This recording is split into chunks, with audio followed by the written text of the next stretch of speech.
সবাইকে প্রীতি ও শুভেচ্ছা জানিয়ে আজকের ভিডিওটি শুরু করছি।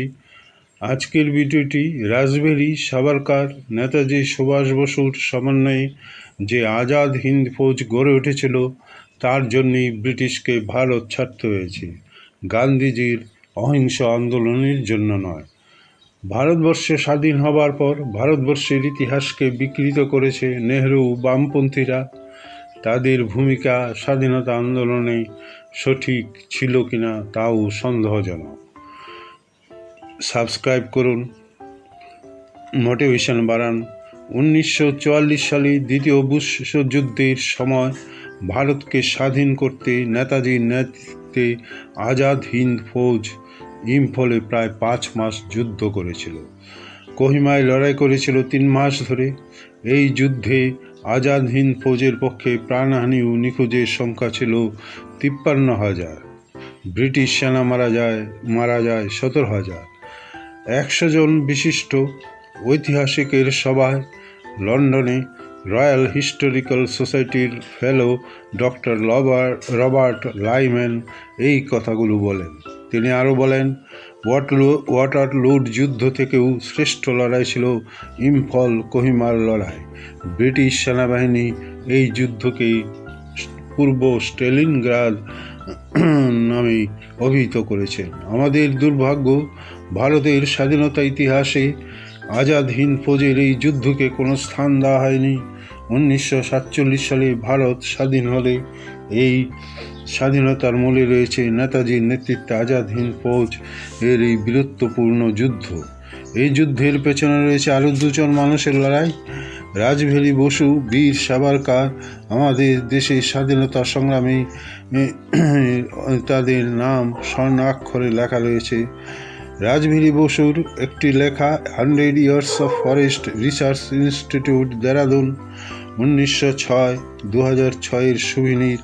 প্রবন্ধটির শীর্ষক হল রাসবিহারী বসু এ রেভলিউশনারি অ্যামং ফরেস্টার্স। এই প্রবন্ধে রাসবিহারী তার জীবন সংগ্রামের কথা লিখেছেন। 1857 ভারতের স্বাধীনতা সংগ্রামের পর তিনি পরিকল্পনা করেছিলেন যে সশস্ত্র সংগ্রামী ভারতের স্বাধীনতার একমাত্র পথ। রাসবিহারী 1886-85 মে হুগলি জেলার পালার বিঘাটি গ্রামে মাতুলালয়ে জন্মগ্রহণ করেন। পিতৃদেব বিনোদ বিহারী বসু কেন্দ্রীয় সরকারি রাজকর্মচারী ছিলেন। তিনি চন্দননগর এবং কলকাতায় তার লেখাপড়া শেষ করেন। রাসবিহারীর অন্তরে ছিল মিলিট্যান্ট ন্যাশনালিজম। প্রথমে তিনি সৈন্যবাহিনীতে প্রবেশ করার চেষ্টা করেন, কিন্তু তিনি তা না পেয়ে দেরাদুনের ফরেস্ট রিসার্চ ইনস্টিটিউটে চাকরি পান। দেরাদুন থেকে শুরু হলো তার বিপ্লবী আন্দোলন। শুরু করলেন গুপ্ত আন্দোলন। ব্রিটিশ গোয়েন্দারা তার এই বিপ্লবী কাজকর্মের ধারা বুঝতে পারলেন না। এই সময় অর্থাৎ 1912 সালে ভারতের রাজধানী কলকাতা থেকে দিল্লিতে করা হয়। 23শে ডিসেম্বর 1912 দিল্লিতে লর্ড হার্ডিঞ্জ এর রাজ্যাভিষেকের সময় রাসবিহারী বোমা ছুড়ে দেরাদুন অফিসে পালিয়ে যান। পরদিন সেখানে বিপ্লবীদের এই আপত্তিকর সন্ত্রাসবাদী বোমা বিস্ফোরণের বিরুদ্ধে দেরাদুনে ইংরেজরা সভা ডাকে। সেই সভার অন্যতম বক্তা ছিলেন স্বয়ং রাসবিহারী বসু। ইংরেজ গোয়েন্দারা তাকে ধরতে পারেননি। সারা উত্তর ভারতে তিনি বিপ্লবীদের সংগঠিত করেন। ইংরেজ হন্য হয়ে বিস্ফোরণকারীকে খুঁজল, কিন্তু ধরতে পারল না। 1915 মে বিশ্বকবি রবীন্দ্রনাথের সহযোগিতায় জাপানে পালিয়ে গেলেন রাসবিহারী। রবীন্দ্রনাথ জাপানে যাবেন ঠিক হলো। সেই দলের অগ্রগামী দল হিসাবে রাসবিহারী PN ঠাকুর নামে নিজের ছবি দিয়ে পাসপোর্ট বের করে জাপানে চলে গেলেন। জাপানে রাসবিহারী প্রায় 8 বছর লুকিয়ে লুকিয়ে ছিলেন। ইংরেজ পুলিশ তাকে হন্য হয়ে খুঁজছে, জাপানেও খুঁজছে। এই সময় একদিন রাসবিহারী লুকিয়েছিলেন একটি বেকারির গুদাম ঘরে। সেই বেকারির মালিক তাকে জিজ্ঞাসা করলেন, তুমি এইভাবে ঘুরছো কেন? তুমি এমন লুকিয়ে লুকিয়ে থাকছো কেন? রাসবিহারী তার বিপ্লবী আদর্শের কথা বললেন, ভারত মাতার কথা বললেন। ইংরেজ শাসন থেকে ভারতকে মুক্ত করার তিনি শপথ নিয়েছেন। তাই ইংরেজ গুপ্তচর তাকে বারবার হন্য হয়ে খুঁজে বেড়াচ্ছে।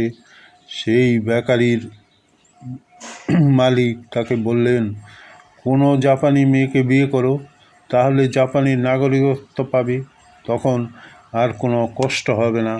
রাজভেরি তখন বললেন, আমি একজন ভারতীয় বিপ্লবী, আমার এখানে চাল চুলো কিছুই নেই, আমাকে কেন জাপানি মেয়েরা বিয়ে করবে? বেকারির মালিক বললেন, তুমি আমার মেয়েকে বিয়ে করো। 1923 সালে এই বিবাহের ফলেই রাজভেরি জাপানি নাগরিকত্ব পেলেন। আবার শুরু হলো তার স্বাধীনতা সংগ্রাম। রাজভেরি জাপানি ভাষা শিখলেন, বেশ কিছু জাপানি বই লিখলেন। আবার নতুন করে রাজভেরি শুরু করলেন ভারতের স্বাধীনতা সংগ্রাম। রাজভেরি প্রতিষ্ঠা করলেন প্যান এশিয়ান লীগ। 1924 সালে প্রতিষ্ঠা করলেন ইন্ডিয়ান ইন্ডিপেন্ডেন্স লীগ। ভারতের পূর্ব দিক থেকে দ্বিতীয় বিশ্বযুদ্ধের সময় গড়ে তুললেন ইন্ডিয়ান ন্যাশনাল আর্মি। রাজভেরি হলেন তার সভাপতি। বীর সাভারকার 10 বছর আন্দামান জেল এবং তারপর 17 বছর রত্নাগিরি জেলার অন্তরীণ থাকা 1937 সালে মুক্তি পেলেন। জেল থেকে মুক্তি হয়ে সাভারকার আবার রাজনৈতিক মঞ্চে উপস্থিত হলেন। সবার মাথায় নতুন চিন্তা এলো, এই যুদ্ধকে স্বাধীনতার কাজে লাগাতে হবে। সাভারকার জাপানি হিন্দু মহাসভার সভাপতি করলেন বিপ্লবী রাজভেরি বসুকে। এই সময়ে সাভারকার সারা ভারত পরিভ্রমণ করলেন, স্লোগান তুললেন, militarize the Hindus and Hinduize the politics. Savarkar হিন্দুদের ভারতীয় সৈন্যবাহিনীতে যোগ দেবার আহ্বান জানালেন। হিন্দুদের কাছে এই একটা বিরাট সুযোগ। সৈন্যবাহিনীতে যোগ দিলে অস্ত্রশস্ত্রের শিক্ষা পাবে, আধুনিক যুদ্ধের সঙ্গে হিন্দুরা পরিচিত হবে। সাভারকার তার দিব্য দৃষ্টিতে বুঝতে পারলেন, অবিলম্বে দেশ স্বাধীন হবে, তবে হিন্দু সৈন্যের সংখ্যা বেশি না হলে দেশ আবার পরাধীন হবে। আধুনিক যুদ্ধবিদ্যা, আধুনিক অস্ত্র পরিচালনা শিখলে সেই অস্ত্র উপরও উল্টো দিকেও চালাতে পারবে। সুযোগ এলো। হিন্দু মহাসভার সভাপতি হিসাবে সাভারকার দিল্লিতে নিমন্ত্রণ করলেন বড়লাট লর্ড লিথগো বিশ্বযুদ্ধের অবস্থা সম্পর্কে কথা বলার জন্য। সাভারকার বললেন, আমি এখনও একজন বিপ্লবী, কিন্তু বর্তমানে রাজনৈতিক পরিস্থিতিতে মিলিটারিজেশন ইংরেজদের সাহায্য করতে প্রস্তুত। গান্ধী নেহেরু এর বিরোধিতা করলেন। এই সময় দেশে আরও একটা পরিবর্তন দেখা দিল। 1937 সালে সুভাষচন্দ্র কংগ্রেসের সভাপতি নির্বাচিত হলেন, কিন্তু গান্ধী নেহেরু চক্র সুভাষচন্দ্রকে কংগ্রেসে থাকতে দিলেন না। দ্বিতীয় বিশ্বযুদ্ধের সুযোগ কীভাবে ভারতের স্বাধীনতা লাভের কাজে লাগানো যেতে পারে, সুভাষচন্দ্রের মাথাতেও সাভারকার রাজভেরির মতোই চিন্তা এলো। মুসলিম লীগ নেতা জিন্নাহ এই সময় দ্বিজাতি তত্ত্বের ভিত্তিতেই ভারত প্রস্তাব নিয়ে এসেছেন। সুভাষ ভারত ভাগের জিন্নাহর সঙ্গে কথা বলার জন্য সুভাষ 1934 জুন বোম্বাই গেলেন। জিন্নাহ সুভাষের সঙ্গে কথা বলতে আগ্রহ প্রকাশ করলেন না। সুভাষকে সাভারকারের সঙ্গে দেখা করতে বললেন। জিন্নাহর বাড়ি থেকে বেরিয়ে সুভাষচন্দ্র সেই দিনই সোজা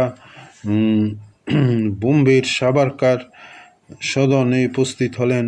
সাভারকার সুভাষের সঙ্গে অনেক কথা বললেন, জানতে চাইলেন সুভাষের আগামী কার্যক্রম কী। সুভাষচন্দ্র কলকাতায় ফিরে হলওয়াল মনুমেন্ট ভেঙে ফেলার কার্যক্রমের কথা বললেন। সাভারকার বললেন, অত্যাচারী ব্রিটিশরা সারা দেশে অত্যাচার আর শোষণ করে দেশ শাসন করছে। তখন আপনি মৃত অত্যাচারী এক ব্রিটিশের স্মারক অপসারণ করতে গেলে ব্রিটিশ আপনাকে জেলে আটকে রাখবে, তাতে দেশের কী লাভ হবে? আপনার মতন একজন নেতা জেলে পচতে থাকবেন ইংরেজদের ফাঁদে পা দিয়ে।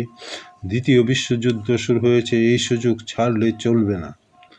সাভারকার সুভাষকে বললেন, রাজভেরি বসু জাপানি ভারতীয় সৈনিকদের নিয়ে আইএনএ গড়ে তুলেছেন। সেই রাসবিহারী 1940 সালের এপ্রিলে 2 বৌদ্ধ সন্ন্যাসীর মাধ্যমে গোপনে চিঠি পাঠিয়েছেন। সেই চিঠিতে রাসবিহারী একজন তরুণ নেতাকে ভারত থেকে পাঠাতে লিখেছেন। রাসবিহারী ওই চিঠিতে জানিয়েছেন, তিনি সাভারকারের জীবনী ওয়ার অফ ইন্ডিপেন্ডেন্স 1857 জাপানি ও তামিল ভাষায় লিখে প্রচার করেছেন। 1943 মে-জুন মাসে সুভাষচন্দ্র জাপানে পৌঁছলেন। ইতিমধ্যেই রাসবিহারী আইএনএ সর্বাধিনায়ক নির্বাচিত হলেন।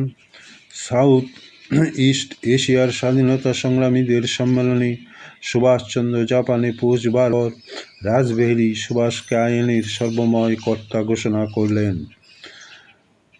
সেখানে প্রায় 50,000 ভারতীয় সেনাদের সামনে রাসবিহারী ঘোষণা করলেন, এরপর থেকে সুভাষ আমাদের নেতাজি